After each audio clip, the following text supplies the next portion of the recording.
Semoga yang subscribe dimudahkan jalannya menuju surga di hari akhir nanti. Dan yang like komen diberikan rezeki melimpah dari arah tak terduga. Suatu hari, saat kota Madinah sedang dalam suasana aman dan tenang, terlihat dari tepat ketinggian di pinggir kota, debu tebal yang mengepul ke udara. Debu itu semakin meninggi, bergumpal-gumpal hingga hampir menutupi angkasa. Angin yang bertiup menyebabkan gumpalan debu dari butiran pasir Sahara yang lembut dan terbang menghampiri pintu-pintu rumah di Madinah dan berhembus dengan kuatnya di jalan-jalan. Orang-orang menyangka ada badai yang menyapu dan menerbangkan pasir, tetapi kemudian dari balik tirai debu itu mereka mendengar terbesit kabar tentang kedatangan kafilah besar yang panjang. Tak lama kemudian 700 kendaraan yang syarat dengan muatannya memenuhi jalan-jalan dan mengguncang Madinah. Orang-orang saling memanggil dan mengajak sesamanya untuk menyaksikan keramaian ini serta turut bergembira atas kedatangan harta dan rezeki yang dibawa kafilah itu. Ummul Mukminin Aisyah ketika itu mendengar suara hiruk-pikuk kafilah yang bergerak maju, bertanya, "Apakah yang terjadi di kota Madinah?" Ada yang menjawab, "Kafilah Abdurrahman bin Auf baru datang dari Syam membawa barang-barang dagangannya." "Jadi kafilah itu yang telah menyebabkan semua guncangan ini?" tanya Ummul Mukminin. "Benar, wahai Ummul Mukminin. Jumlahnya 700 kendaraan." Ummul Mukminin menggeleng-gelengkan kepala. Pandangannya menerawang jauh seolah-olah sedang mengingat-ingat peristiwa yang pernah dilihat atau ucapan yang pernah didengarnya. Kemudian ia berkata, "Aku pernah mendengar Rasulullah bersabda, aku melihat Abdurrahman bin Auf masuk surga dengan merangkak." Abdurrahman bin Auf masuk surga dengan merangkak? Mengapa ia tidak memasukinya dengan melompat atau lari-lari kecil bersama angkatan pertama para sahabat Rasulullah? Sebagian sahabat menyampaikan cerita Aisyah kepadanya, maka ia pun teringat telah mendengarkan hadis dari Nabi lebih dari satu kali dan dengan redaksi yang berbeda-beda. Sebelum tali-tali pengikat perniagaannya dilepas, Abdurrahman melangkahkan kakinya ke rumah Aisyah lalu berkata kepadanya, "Engkau telah mengingatkanku suatu hadis yang tidak pernah kulupakan, maka saksikanlah bahwa kafilah ini dengan semua muatannya beserta kendaraan dan perlengkapannya aku persembahkan di jalan Allah." Seluruh muatan 700 kendaraan itu dibagi-bagikan sebagai perbuatan baik yang agung.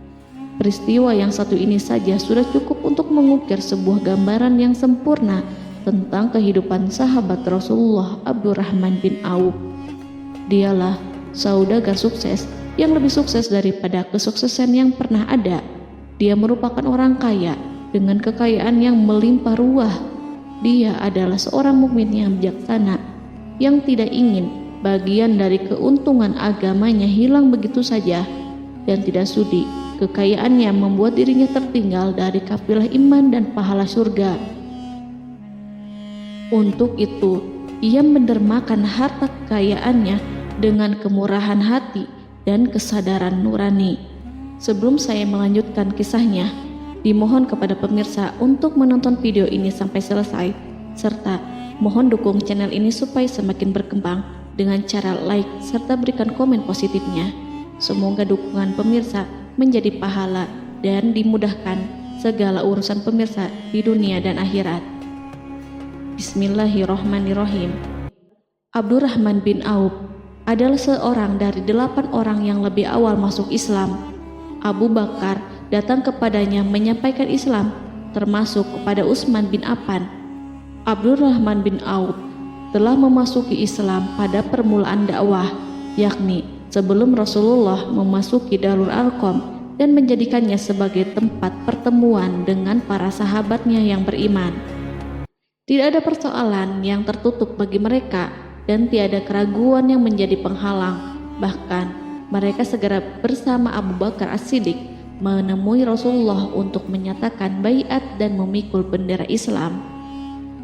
Sejak menganut Islam sampai berpulang ke rahmatullah dalam usia 75 tahun, ia selalu menjadi teladan yang cemerlang sebagai seorang mukmin yang besar. Hal ini menyebabkan Nabi memasukkannya dalam 10 orang yang telah diberi kabar gembira sebagai ahli surga. Umar mengangkatnya sebagai anggota majelis syuro yang terdiri dari 6 orang yang merupakan calon khalifah yang akan dipilihnya sebagai penggantinya. Cepatnya Abdurrahman masuk Islam telah menyebabkan dirinya harus mengalami penganiayaan dan penindasan dari Quraisy. Ketika Nabi memerintahkan para sahabatnya hijrah ke Habasyah, Abdurrahman bin Auf pun ikut berhijrah. Kemudian ia kembali lagi ke Mekah, lalu hijrah untuk kali keduanya ke Habasyah, dan selanjutnya hijrah ke Madinah. Keuntungannya dalam perniagaan sangatlah besar, hingga mencapai batas yang membuat dirinya merasa takjub dan heran, sehingga ia berkata, "Sungguh aku melihat diriku ini, seandainya mengangkat batu, niscaya aku temukan emas dan perak di bawahnya." Perniagaan bagi Abdurrahman bin Auf bukanlah jenis perdagangan yang tercela maupun monopoli. Bahkan ia sendiri bukanlah orang yang berlomba-lomba untuk mengumpulkan harta atas dorongan agar menjadi orang kaya. Sekali-kali bukan itu, melainkan suatu amal dan kewajiban yang keberhasilannya akan menambah kedekatan jiwa kepada Allah dan berkorban di jalannya. Abdurrahman bin Auf adalah seorang yang kuat emosi jiwanya, di mana ia menemukan kepuasan emosinya itu dalam amal yang mulia. Apabila ia tidak sedang sholat di masjid dan tidak sedang berjihad dalam peperangan, ia pasti sedang mengurus perniagaannya yang berkembang pesat. Sehingga kafilah-kafilah dari Mesir dan Syria membawa ke Madinah barang-barang muatan yang dapat memenuhi kebutuhan seluruh jazirah Arab, baik pakaian maupun makanan. Ia menunjukkan kepada kita bahwa seorang yang kuat emosi jiwanya adalah ketika kaum muslimin hijrah ke Madinah. Rasulullah pada waktu itu menerapkan aturan untuk mempersaudarakan 2 orang sahabat, salah seorang dari muhajirin warga Mekah dan yang lainnya dari Ansor penduduk Madinah. Persaudaraan ini berjalan dengan sempurna hingga membuat hati terpesona. Orang-orang Ansor yang merupakan penduduk asli Madinah membagi seluruh kekayaan miliknya menjadi 2 dengan saudaranya dari kalangan muhajirin. Bahkan istri pun direlakannya. Ketika itu Rasulullah mempersaudarakan antara Abdurrahman bin Auf dengan Sa'ad bin Rabi. Sa'ad bin Rabi berkata kepada Abdurrahman, "Saudaraku, aku adalah penduduk Madinah yang paling banyak harta. Silahkan pilih separuh hartaku dan ambillah. Aku juga mempunyai 2 istri. Perhatikanlah yang lebih menarik hatimu, dan aku akan menceraikannya sehingga engkau dapat memperistri dirinya." Abdurrahman bin Auf pun menjawab, "Semoga Allah memberkahi dirimu dalam istri dan hartamu. Tunjukkanlah kepadaku letak pasar." Abdurrahman pergi ke pasar. Ia berjual beli di sana dan mendapatkan keuntungan. Kehidupan Abdurrahman bin Auf di Madinah, baik semasa Rasulullah maupun sepeninggalnya beliau, selalu ditunaikannya dengan sempurna untuk memenuhi hak agama dan beramal di dunia. Perniagaannya sukses dan menguntungkan. Seperti diungkapkannya sendiri bahwa seandainya ia mengangkat batu dari tempatnya, pasti ia akan mendapatkan emas dan perak di bawahnya. Salah satu faktor yang membuat perniagaannya berhasil dan mendapatkan berkah adalah karena ia sangat selektif untuk berniaga yang halal dan benar-benar menjauhkan diri dari segala bentuk jual beli yang haram, bahkan yang syubhat sekalipun.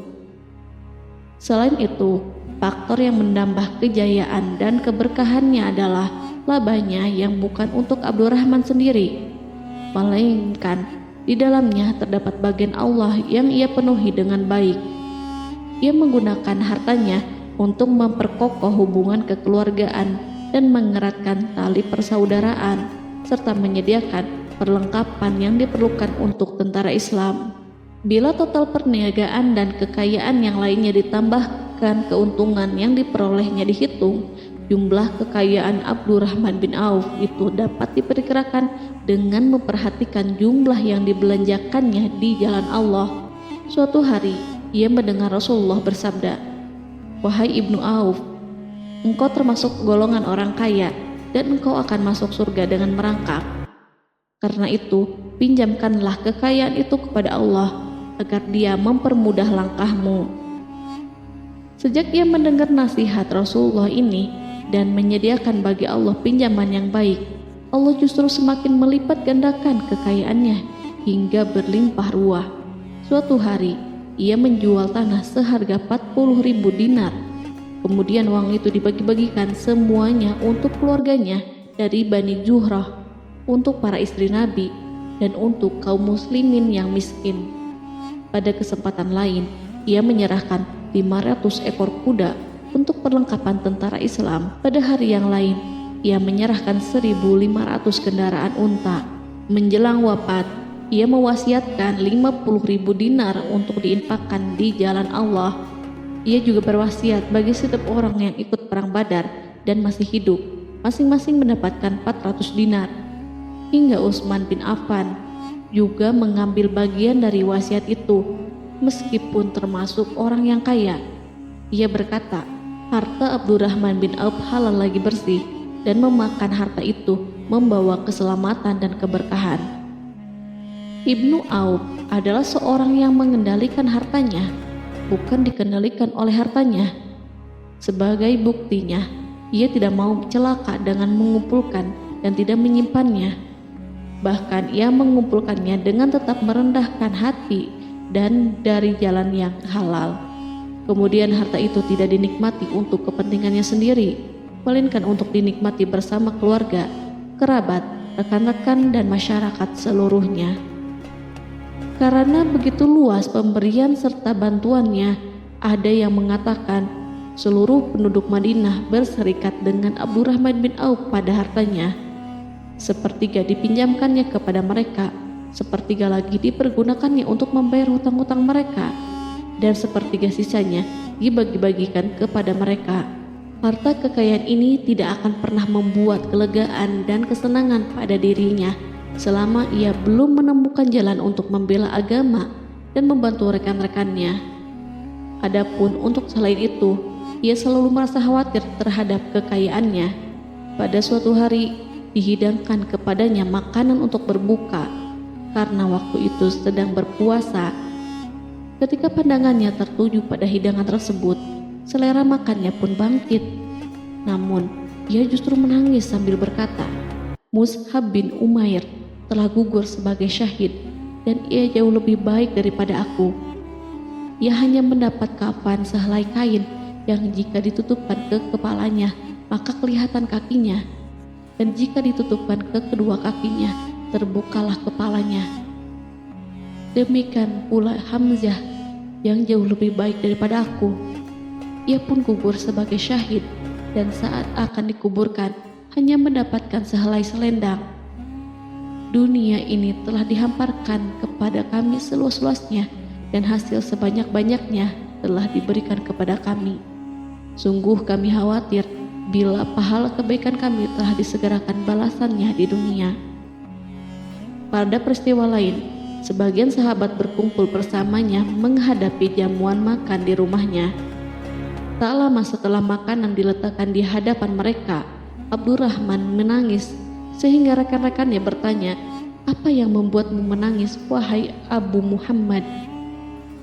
Ia pun menjawab, "Rasulullah telah wafat, dan semasa hidup beliau beserta keluarganya tidak pernah merasakan kenyang makan roti gandum. Apa harapan kita apabila dipanjangkan usia, tetapi tidak menambah kebaikan bagi kita?"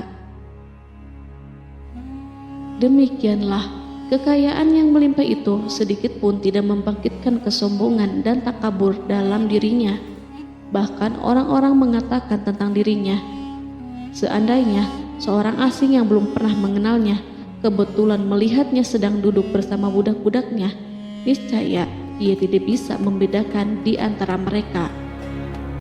Tetapi bila orang asing itu mengenal satu saja sisi jihad Ibnu Auf, dan ujian yang dihadapinya, ia pasti langsung mengetahui siapa dia. Misalnya, ia mengetahui bahwa di badannya terdapat 20 bekas luka di perang Uhud, dan bahwa salah satu dari bekas luka itu meninggalkan cacat pincang yang tidak sembuh-sembuh pada salah satu kakinya. Contoh lain, beberapa gigi serinya rontok di perang Uhud yang menyebabkan kecedalan yang jelas pada ucapannya. Saat orang asing itu tahu salah satu sisi ini, ia pasti menyadari bahwa laki-laki yang berperawakan tinggi dengan wajah berseri, kulit halus, pincang, cedal sebagai tanda jasa dari perang Uhud, itulah orang yang bernama Abdurrahman bin Auf. Semoga Allah ridho kepadanya. Kita sudah terbiasa memperhatikan tabiat manusia, bahwa harta kekayaan itu biasanya menyebabkan seseorang suka berkuasa. Artinya, orang-orang kaya selalu gandrung untuk memiliki pengaruh guna melindungi kekayaan mereka dan melipat gandakan pengaruh itu. Selain untuk memuaskan nafsu demi kebanggaan dan kepuasan pribadi, semua ini merupakan sifat yang biasa dibangkitkan oleh kekayaan. Tetapi bila kita melihat Abdurrahman bin Auf dengan segala kekayaannya yang melimpah, menemukan manusia ajaib yang sanggup menguasai watak dasar manusia dalam bidang ini dan melangkahinya ke puncak ketinggian yang istimewa. Peristiwa itu terjadi ketika Umar bin Khattab hendak berpisah dengan rohnya yang suci dan memilih 6 orang di antara mereka, para sahabat Rasulullah, agar memilih salah seorang di antara mereka untuk menjadi khalifah yang baru. Pada waktu itu, semua jari menunjuk kepada Ibnu Auf. Bahkan sebagian sahabat telah menegaskan bahwa dialah yang berhak menjadi khalifah di antara 6 orang itu. Namun, ia menjawab, "Demi Allah, seandainya diambilkan pisau lalu ditaruh ke atas leherku, kemudian kalian menusukkannya sampai tembus, itu lebih baik aku sukai daripada menerima jabatan tersebut." Demikian, saat awal 6 orang terpilih itu mengadakan pertemuan untuk memilih salah seorang di antara mereka untuk menjadi khalifah yang akan menggantikan Al-Faruq, Umar bin Khattab, Abdurrahman telah menyatakan kepada mereka bahwa ia telah melepaskan haknya yang dilimpahkan Umar kepadanya sebagai salah seorang dari 6 calon yang akan dipilih menjadi khalifah. Dengan demikian, kewajiban mereka untuk melakukan pemilihan itu terbatas di antara mereka yang berlima saja. Sikat juhudnya terhadap jabatan dan pangkat ini dengan cepat telah menempatkan dirinya sebagai hakim di antara 5 orang tokoh terkemuka itu. Mereka menerima dengan senang hati agar Abdurrahman bin Auf menetapkan pilihan kepada khalifah itu terhadap salah seorang di antara mereka berlima. Ali mengatakan, "Aku pernah mendengar Rasulullah menyifatimu bahwa engkau adalah orang yang dipercaya oleh penduduk langit dan dipercaya pula oleh penduduk bumi." Ibnu Auf akhirnya memilih Utsman bin Affan untuk jabatan khalifah dan lainnya pun menyetujui pilihannya. Itulah hakikat seorang laki-laki yang kaya raya dalam Islam. Apakah Anda telah memperhatikan bagaimana Islam telah mengangkat dirinya jauh di atas kekayaan dengan segala godaan dan penyesatannya itu, dan bagaimana ia menempa kepribadiannya dengan sebaik-baiknya? Pada tahun 32 Hijriah, tubuhnya berpisah dengan roh. Ummul Mukminin Aisyah memberinya kemuliaan khusus yang tidak diberikan kepada orang lain dengan memberikan usulan kepadanya ketika ia masih terbaring di ranjang menuju kematian agar bersedia dikuburkan di pekarangan rumahnya berdekatan dengan Rasulullah, Abu Bakar, dan Umar. Namun ia memang seorang muslim yang telah dididik Islam dengan sebaik-baiknya, sehingga merasa malu bila dirinya diangkat dan disandingkan dalam kedudukan tersebut. Selain itu, ia telah membuat janji dan ikrar yang kuat dengan Utsman bin Maz'un, yakni jika salah seorang di antara mereka meninggal sesudah yang lain, hendaklah ia dikuburkan di dekat sahabatnya itu.